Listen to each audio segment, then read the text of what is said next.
What's up guys? Welcome to Schoolmates. Kamusta naman dyan? Kamusta? Sky? Tresha? Eto, Gab, nag-a-adjust pa rin, naninibagos palagi sa taping natin kasi parang may 2 seconds pa rin talagang lagi. Nag-hi ka sa akin pero tapos na dyan. So, hi, hello po sa inyo. Si Trish kaya, kamusta dyan? Ayun, so given nga na net connection pa rin ang tanging lifeline na lamang natin ngayon, syempre nag-a-adjust pa rin tayo, tama yung sinabi ni Sky. So nakakapanibago na lagi na namin kayo ulit makikita mga ka-schoolmates, especially since may bago na naman tayong topic, right Gab? Mm-hmm. Tama ka dyan Tresha, ako ngayon, nandito naman ako sa aming SK office.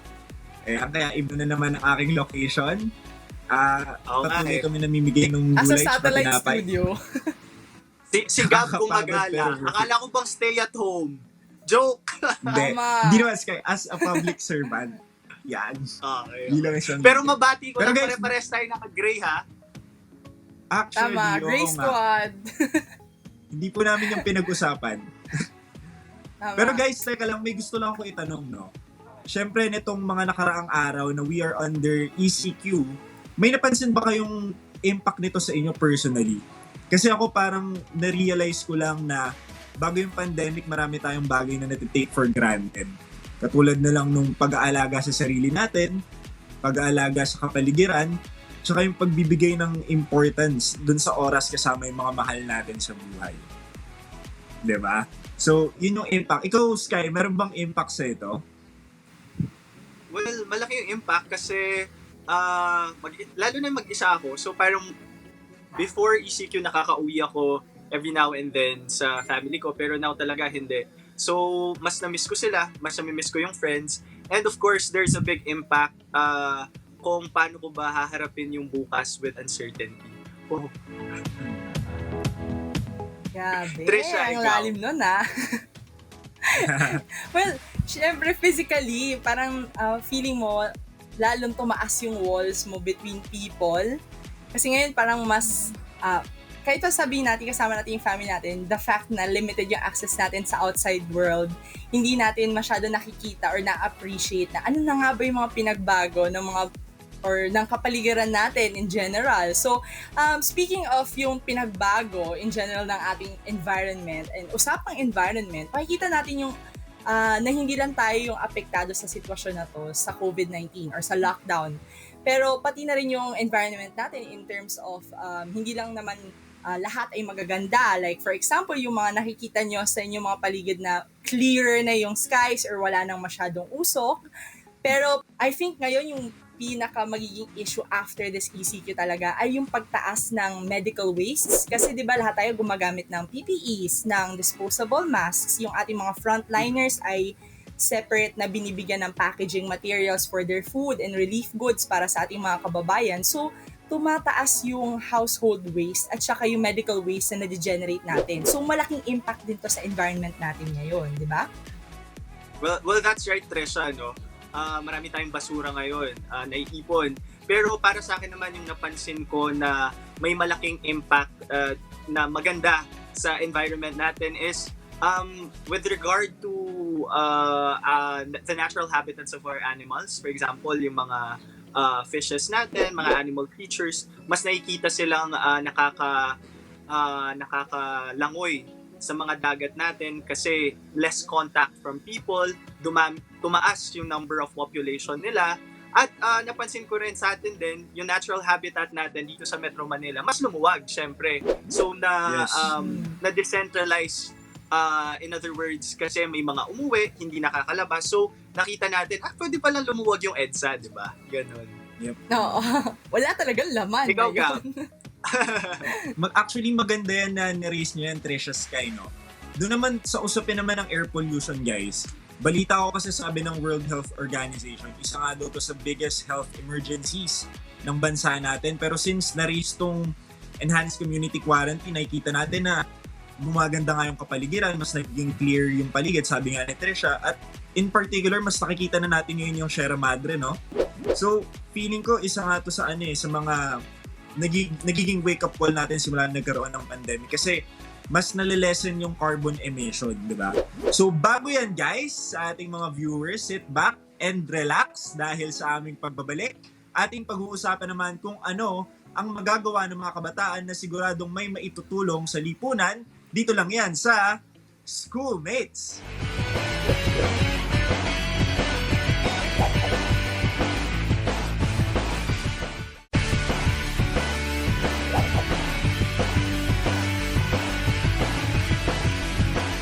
Welcome back, Schoolmates! Kahit na ang karamihan ay nakatutok sa sitwasyon ng COVID-19, may ilan pa rin patuloy ang pagmamanman sa kondisyon ng ating kalikasan. Ayon nga sa ilang pagsusuri, lumalabas na nakatulong ang lockdown sa pagbaba ng nitrogen dioxide levels, carbon emissions at iba pang air pollutants. Pero sapat na ba ito para sabihing naghihilom na ang ating inang kalikasan? Upang ipaliwanag sa atin kung ano ang climate crisis at kung ano ang maaari nating gawin upang mapabuti ang kalagayan ng ating kapaligiran, narito si Miss Mitzi Tan from the Youth Advocates for Climate Action in the Philippines o YACAP. And magandang araw po, Miss Mitzi. Magandang araw, hello. Ano po ba ang gusto nyong greeting? Isang makakalikasan na araw? Pwede na yan, isang makakalikasang araw sa inyong lahat. Gawa-gawa lang po ako dito. Pero Miss Mitzi, simulan ko yung katanungan ko sa'yo. We want to know, ano po ba ang ibig sabihin ng climate crisis? Kasi familiar tayo sa climate change, global warming, pero ano ang climate crisis? So yung climate crisis, yun nga naman talaga yung climate change. Yung pag-change lang ng term sa kanya to use climate crisis ay para mas makita din ng mga tao at ng mga people in charge, yung mga world leaders natin, government leaders natin, na crisis nga itong kinakaharap natin. So ano ba yung meaning nito? Sinabi na ng Intergovernmental Panel on Climate Change na in 10 years, by 2030, if hindi magbago yung system natin of doing things, maabot na natin yung upper limit ng increase of global average temperature natin. In where ang mangyayari ay, kunyari yung nangyari nung Yolanda, magiging normal na yon. Yung ganun ka-intense na ulan, yung sobrang init ng panahon, yung impacts ng climate change, although nararanasan na natin siya ngayon pa lang, at that mark, mas mahihirapan tayong mag-adapt, mas malala yung mga effects at mas mahihirapan yung, lalo na yung mga taong nasa vulnerable sectors natin. Alright. Miss Mitzi, bago tayo magpatuloy dyan, balikan ko lang, ang climate crisis, kaya it is simultaneously used pag sinasabi natin ang climate change, tama? Ito yung kinaharap nating problema with regard to environment. Pero klaruhin ko lang, kasi I remember back in college, in my archaeology class, sabi sa akin ng prof ko, climate change is not new. Hindi bago sa atin ang climate change. It's been happening for years. Pero ang problema is global warming. Yung patuloy na pag-init ng mundo in a higher state. Tama? Tama ba ang aking pagkaka-explain dito? Yung pag-init ng mundo, yung global warming, isa lang siyang factor ng climate change, and climate change has a lot of things happening, and yes, matagal na siyang nangyayari, and dapat matagal natin siya ginawa ng paraan, kaya siya crisis, kasi even back then, crisis na siya, pero ngayon lang yung talagang clear na we have 10 years left, and 2020 daw supposedly yung peak of carbon dioxide emissions all over the world sa atmosphere, tas dapat pababa na tayo from after this year. So ito yung parang crucial stage na kailangan na talagang pag-usapan yung climate crisis. Okay. Naintindihan natin. So aside from, sabi mo, global warming, itong pag-init ng mundo, what constitute climate crisis? Ano ang mga nararanasan natin na bahagi ng climate crisis? So, yung pagbago din ng weather patterns around the world. So, in the Philippines, kunyari, meron na tayong mga studies na nakikita na dati yung Mindanao na hindi naman naapektuhan ng mga storms. Sila na ngayon yung nakakaranas ng ganitong malalakas na storms na since hindi naman in the past sila usually na nahihit ng mga storms na to, mas hirap at mas vulnerable yung people doon para sa pag-adapt kasi hindi naman sila usually affected by these storms before. And makikita din natin yung water levels natin bumababa. Just recently, I think late 2019, nagkaroon tayo ng water crisis in Manila din na sobrang daming schools and cities and homes na naapektuhan ng water crisis na hanggang ngayon, some people are still coping with that, with the effects of that na minsan wala pa ring water in a lot of areas. And outside the city, that's an everyday reality. Like, a lot of people don't have access to clean water. According to 2015, over 8 million Filipinos have no access to water, and only 57% of irrigable lands can be irrigated sa Philippines. Okay. So, Miss Mitzi, sinasabi mo, ito yung mga problema na kinaharap natin na may kinalaman sa tubig, water, land, air, at hindi lang ito nangyayari sa Pilipinas pero sa buong mundo. Kabilang, tama ba, kabilang din dyan yung mabilis na rate ng pagkatunaw ng yelo ng mga glaciers. Tama. So, ito ay indikasyon na dahil sa patuloy na pag-init ng mundo, ay pag natuno to, what would happen? Andito din yung sea level rising, na dahil yung glaciers ay nagme-melt at yung ice constituting the glaciers isn't salt water, so tataas yung level ng seas, and syempre ang pinaka-affected doon ay yung mga island countries. So isa na yung Philippines, where actually yung rate ng pag-sea level rise natin is actually a lot faster than the global average. And yung problem pa dyan is bacteria or viruses na nandyan sa loob ng mga glaciers na pwedeng makakause din ng mga future pandemics and sicknesses. Alright. Miss Mitzi, ipagpatuloy ko lang sa mga problemang kinaharap natin ngayon with regard to climate crisis. Meron tayong tinatawag na climate justice, hindi po ba? Ano po ang climate justice at ano ang kinalaman nito sa climate crisis? So, climate justice is a term na nagre-recognize ng historical, ng responsibility ng iba-ibang countries. So, yes, lahat tayo, lahat ng tao, lahat ng countries may responsibility at may inambag para mangyari yung climate crisis. Pero historically, kung titignan natin, may mga certain countries talaga na in the run of history, sila yung mas maraming kinontribute sa greenhouse gas emissions and sila yung mas maraming kinontribute sa climate crisis. So, ito yung mga first world countries, yung mga global carbon majors yung tawag sa kanila. Ito din yung mga multinational companies. So when we say climate justice, that means they have to recognize their responsibility, that they have the bigger responsibility to solve this crisis. So kailangan mas malakas at mas drastic yung actions nila para ma-reduce yung carbon dioxide emissions nila. That way, yung mga countries na underdeveloped, they still have the chance to develop and to industrialize, and then eventually, pwede tayo, like the Philippines, can begin the just transition to renewable energy sources. Pero before all that can happen, yung mga multinational companies at yung mga first world countries, sila yung mas may responsibility talaga. Nasa kanila yung mabigat na role na bawasan drastically yung carbon dioxide emissions nila.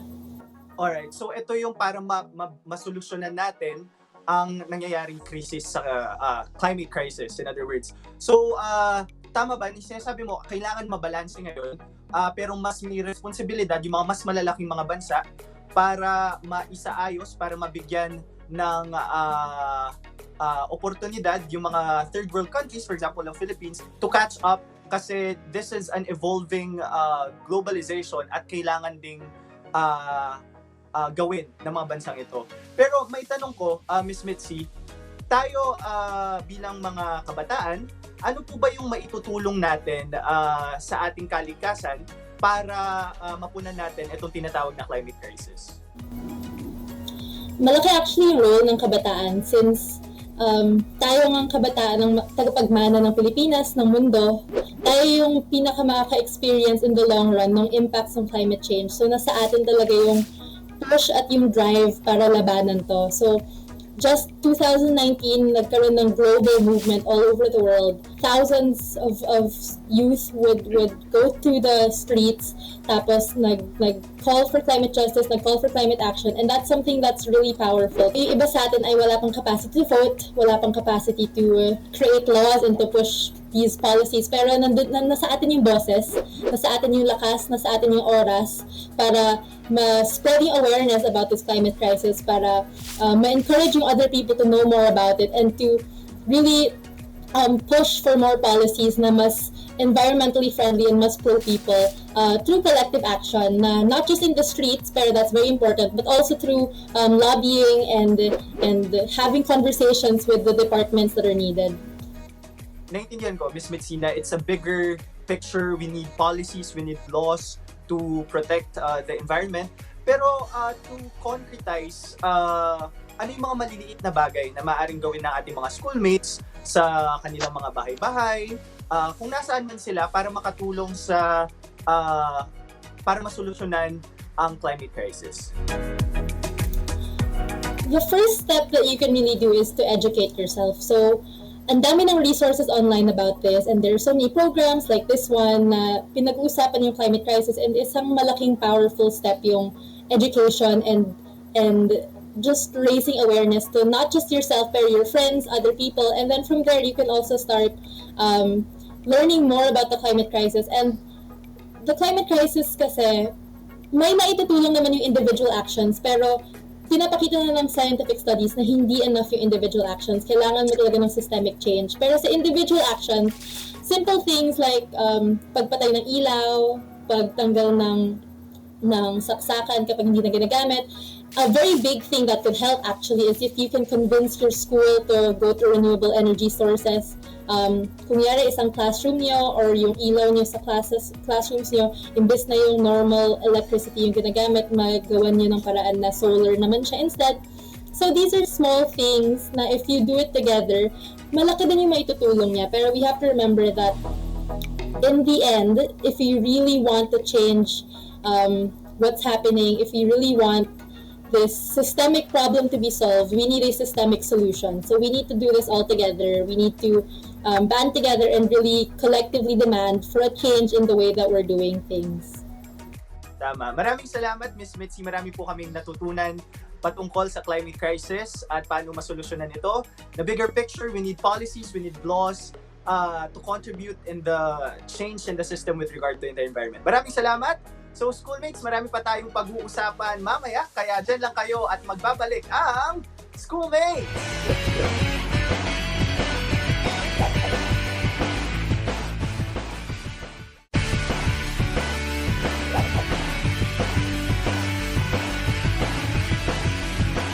And we are back, schoolmates. Ngayon nga sa patuloy nating paglaban sa pandemyang COVID-19, may iba pang problemang kinakaharap ang ating mundo. Kasabay ng pandemya ay mga bantang maaaring maidulot nito sa ating lipunan at kalikasan. Matagal na pong issue sa ating bansa at sa buong mundo ang climate change. At sa ating debate ngayon, pag-uusapan natin kung dapat na nga bang magdeklara ng climate emergency sa ating bansa. Kasama natin ngayon si Chase Ralutin na nagsasabing dapat nang magdeklara ng climate emergency. Climate Emergency Declaration. It is an action taken by the governments and scientists to acknowledge humanity is in a climate emergency. According to the Intergovernmental Panel on Climate Change, climate change is real, and human activities such as largely the release of polluting gases from burning fossil fuels such as coal, oil, and gas is the main cause. And also, according to the World Meteorological Organization, average temperatures for the 5-year was when 2015 to 2019, and there was when 2010 and 2009 periods are the highest on records. December 2016 was the first declaration in an international climate change organization. Why do we need to have a climate emergency declaration? It is our climate is deteriorating and our planet dying, and it is up to us to really have to mitigate what's happening around the globe. Also save our future generation. Alright, maraming salamat Chase. Para naman ipahayag ang kanyang punto na hindi dapat magdeklara ng climate emergency, narito si Cleo Galang. I disagree with the first speaker because declaring climate emergency will be hard for us. Everyone will have a struggle upon its declaration, since most of our lives and even our economy revolve around the materials that causes climate change.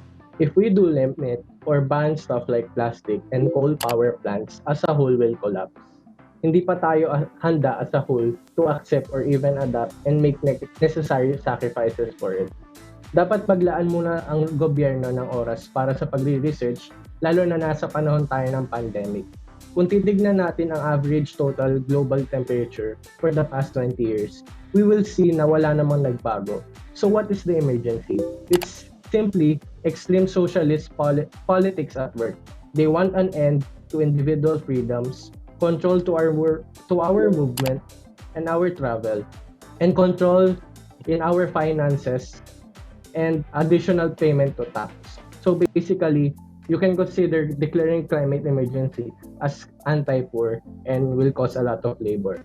Magandang punto, debaters. Ating napakinggan ang kanilang mga opening statements. Ngayon naman, diretso na tayo guys sa ating free flow discussion. So dito, magbibigay lang ako ng mga katanungan at kayo na ang bahalang magpalitan ng inyong mga argumento. Paalala lang sa ating mga viewers ng ating programa, hindi po tayo nagdidiktas kung ano ang tama o mali. Nandito lang tayo upang palawakin ang kaisipan ng ating mga kabataan hinggil sa isang issue. So, Cleo Chase, ito na ang ating unang question. Para sa affirmative, gaano kaimportante ang pagdeklara ng crisis emergency? At para naman sa opposition, ano naman ang maidudulot ng hindi pagdeklara ng crisis emergency sa ating lipunan? The United Nations say we could have just 11 years left to limit a climate change catastrophe. So speaking from that perspective, it can only be concluded that we are running out of time to actually resolve a long-term issue in a long-term solution, because it is very important to actually have an urgency into meeting the climate emergency, because there dapat na rin tayong nagkaroon ng climate emergency noon pa. Subalit mas nagkaroon pa ng mas malalaking issue na dapat pagtuunan ng pansin. Kaya naman ngayon na nandito na tayo sa realization that we need to mitigate this, it is very important because we are running out of time and our planet badly needs it as of the moment. I totally disagree with the speaker because as what he have mentioned, that we are running out of time and we have a lot of issues that we need to address to first. So first thing is the pandemic. So if we do not address it first, a lot of us will be affected by it. Second point is that maraming matitipid na pondo ang gobyerno, lalo na sa panahon tayo ng pandemiko. Mas kailangan natin magtipid at ilaan ang pondo natin para sa mga vaccine upang maiwasan ang sakit. So yun nga po yung point niya na sinasabi niya na kailangan maligtas tayo. So kung papatayin naman tayo ng pandemic, ng iba't ibang uri ng sakit, mas kailangan ng urgency doon instead of declaring climate emergency. As of 2018, there are 43 million people in the labor force. So there is a huge number of people will be affected in this kind of declaration. So yun po yung mga points na kailangan na i-address muna ng gobyerno. Una, trabaho, tapos yung issue ngayon. As of now, ang nakikita ko po, wala pong urgency sa pagde-declare ng climate emergency. 68 cities and states have issued their own emergencies in the United States. 60 of those were made in 2019, and it includes major cities like Miami and Austin. December report from Bloomberg Philanthropies, local climate policies that are already on the books in the United States are poised to cut down greenhouse gas emissions 25% 2030. So from that level of perspective, there is really a need. Even though it requires funds, it is all it should be one of our priorities, because we cannot continue having booming economic system or having a powerful or progressive economy without taking care of our climate, without mitigating our climate crisis. Answering to that point of view, as he mentioned earlier, that there is a need to be addressed, that we are in this pandemic. So if we insert climate emergency to that perspective, there will be a conflict of interest. There will be a confusion in the budget system. And now we are in the phase of the new normal. So people will get more confused in the situation. First, the resources will be limited regarding plastics that revolve around our human lives.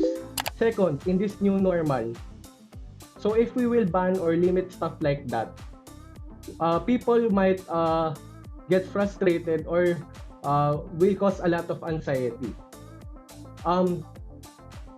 In the in our PPEs, nagko-consisto ng plastics na ginagamit natin, na nagre-revolve sa atin. So, nasa third world country tayo. Hindi natin kaya gumawa ng ganong adjustment ng kaagad-agad. Dapat maglaan muna tayo ng panahon para doon. Okay, Chase Leo, punta naman tayo dito sa usapin ng accountability sa mga kumpanya o yung tinatawag nating mga big polluters kasi sila yung responsable sa emission. So kung sakaling may magdeklara ang presidente ng climate emergency sa bansa, paano papanagutin ang mga main contributor sa paglala ng climate change? Well, if ever would declare climate emergency, we'll be needing an enabling law, such just like in our recent issue, which our nation has declared state of national emergency. It is same with the climate because we have climate crisis, and if the president will declare a climate emergency, there will be an enabling law, which will include the penalties for those companies or manufacturers that are gonna violate the guidelines of climate emergency. And with that, we can actually get accountability from them, and with their regulation, ang mga kumpanya or ang mga nag-produce ng fossil fuel ay may iwasan sa pag-produce pa nito sapagkat magkakaroon tayo ng batas at papanagutin ang kung sino man ang dapat managot. For me, they should not be held liable. I totally disagree with what they said. Because even though they contribute to climate change, our economy revolves around the materials that causes climate change. So basically, nakikinabang pa rin tayo sa mga naproproduce nilang produkto or service. Hence, the government must provide an alternative labor for those who are affected instead of making them accountable. Kung papanagutin at pagbabayarin ng penalty, paano naman yung mga mawawala ng trabaho dahil ire-refine ang lahat ng mga negosyo na nakaka-contribute sa climate change. So malaking punto doon yung maraming mahirap sa ating bansa na nagtatrabaho sa mga factory. So paano naman sila? Anong gagawin ng gobyerno tungkol doon? Magiging liable rin ba sila tungkol doon kung nagdeklara ng climate emergency? Having mentioned that there are Filipino workers working from factories or manufacturers, and there are also products that are essential in our daily use. It does not mean that we're gonna stop using them, or it does not also mean that these workers or these Filipino workers are going to lose their jobs, because if they are gonna held accountable, their companies are gonna make way in order for their emission of fossil fuel to be reduced, because that's what we need. And in order for us to actually don't have a problem with regards to the policies or guidelines that the declaration of climate emergency is gonna give us, of course we have to follow. And our Filipino scientists or our national scientists have already concluded that it is what we need, and I think that we are on the right time and we have the right fund for it, because climate crisis is very important to really have a mitigation for it to stop. As you mentioned earlier, upon declaration of the climate emergency, banning or reducing stuff like plastic are essential to the contribution of the climate change. You said there that it is a must for using stuff like this to be limited or banned. So basically, if you ban stuff like this or you limit stuff like this, it will affect their labor basically. Companies can't do anything about it. Rather than if the government will have a suggestion to refine their product. So basically,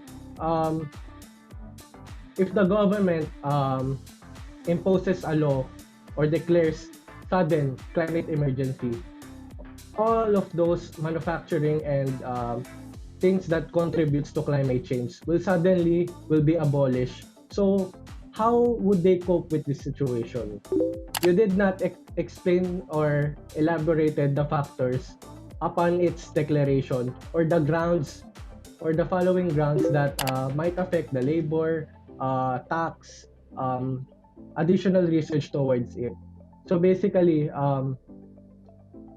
tatanggalin na talaga. Kasi climate emergency, from the word itself, climate emergency. So there is an urgency to remove or stop something. So basically, what you've said earlier from your first statement contradicts to what you're saying now. So, bale there is some confusion upon its grounds or upon its definition itself.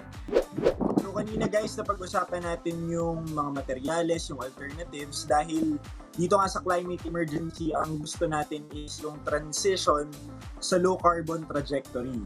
So ang ating question is, ano ang mga alternatibong paraan na maaaring gamitin at gaano ito kaepektibo kung lilimitahan ang pag-manufacture at paggamit ng fossil fuel na madalas at nakasanayan ng gamitin ng karamihan?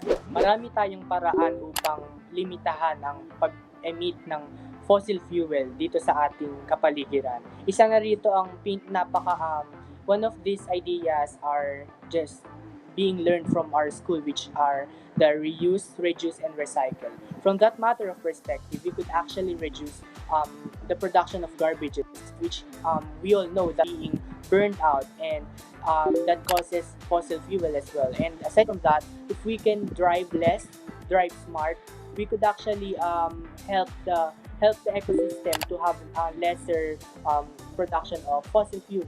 And also, if we could actually use a bicycle or just walk from a walking distance destination, that can also help, because I believe that these long-term problems require long-term solutions. So even the small act of mitigation could actually have a bigger impact into our future generation in combating the climate crisis. I think we Filipinos must innovate, and upon its innovation, the Philippines ranked number 1 among developing countries in Asia in terms of the use of solar photovoltaic systems for electricity generation. According to a Dutch consultancy firm, according to the International Energy Agency, solar power is turning into a source of generation capacity in many countries, especially in Asia. This is what we need right now. We need to innovate. As a third world country, we have to consider the factors like funds, budgets, because this will be another investment by the government. So upon looking on the long term, this will be a good investment for the government, because it is first budget friendly to us consumers, plus it will help upon reducing pollution and can be a good cause for a better climate. Ngayon naman, bibigyan natin ng pagkakataon ng ating mga debaters na isara ang kanilang mga argumento. Through the help of researchers and scientists around the globe, there were already 9 governments from 9 nations, including Portugal, Argentina, Bangladesh, and Canada, that have decided to declare climate emergency. From that perspective, I believe that it is rightful for other nations around the globe, especially for us, the Philippines, as a third world country, to take up space in combating climate crisis. This is a global climate problem that needs collaboration and participation. Tayong mga tao ang nagdulot ng isyong ito. Kaya naman, naniniwala ako na tayo rin ang may responsibilidad na pangalagaan at solusyonan ang problemang ito. Because this issue is a long-term problem that requires long-term solutions. And if we could start by now, we can still create a positive impact for the future generation. I believe that Philippines is ready to take up space in combating the climate crisis, and as Filipinos, what we have to do is to wake up in the reality that climate change is real and it is never too late.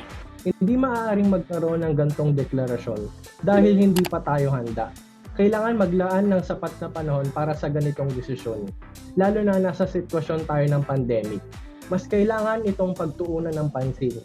Sa panahon ng new normal, marami na tayong gagawin na adjustment. Maraming salamat, Chase and Cleo, sa pagbibigay ng inyong oras at pagbabahagi ng inyong opinyon tungkol sa ating topic ngayong gabi. Ngayon naman, alamin naman natin ang mga komento ng ating mga netizens na ihatid sa atin ni Tresha.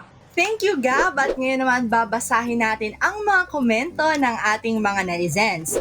Ito ang sabi ni Goran Tomacruz, kinakailangan magdeklara ng Pilipinas ng climate emergency dahil tayo ang isa sa mga unang maapektuhan nito.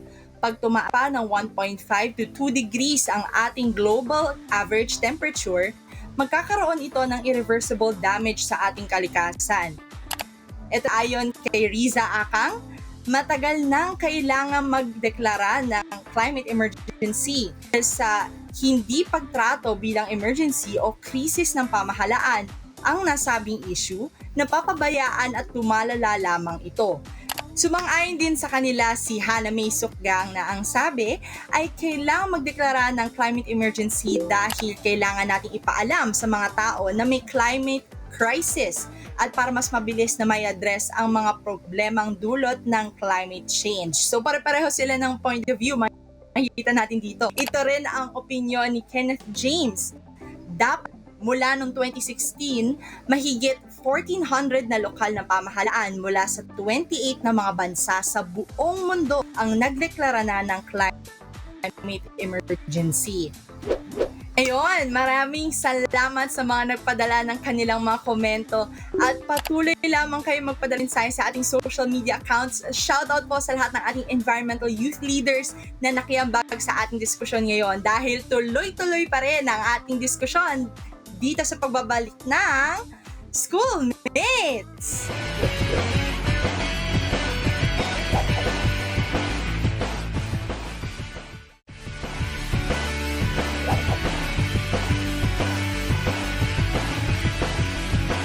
Nagbabalik ang Schoolmates at nandito na tayo muli guys upang mamahagi ng balitang pampa-good vibes. So ngayon nga po kung ano-anong paraan ng pagtulong sa kapwa ang ating nakikita sa news at social media since COVID-19 pandemic started. Itong ibabahagi ko sa inyo, Trish Sky, ay tungkol sa isang grupo ng guro na tinaguri ang guro ng kalikasan. Dahil yan sa kanilang paraan ng pagtulong sa mga katutubo at residente ng Sitio Tibag at Sitio Alibang sa Naugsol, Zambales. Ang grupo ay pinangungunahan ni Principal Bernadette Umayam ng Talapandayan Integrated School at si Teacher Caroline Coloma ng Agusuhin High School.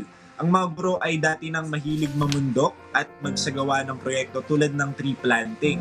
So ngayon naman, naisipan nila na mag-abot ng ayuda sa mga katutubong nahihirapang maghanap ng mapagkukunan ng makakain at sa mga Citizen Armed Force Geographical Unit na nakadestino sa kanilang lugar.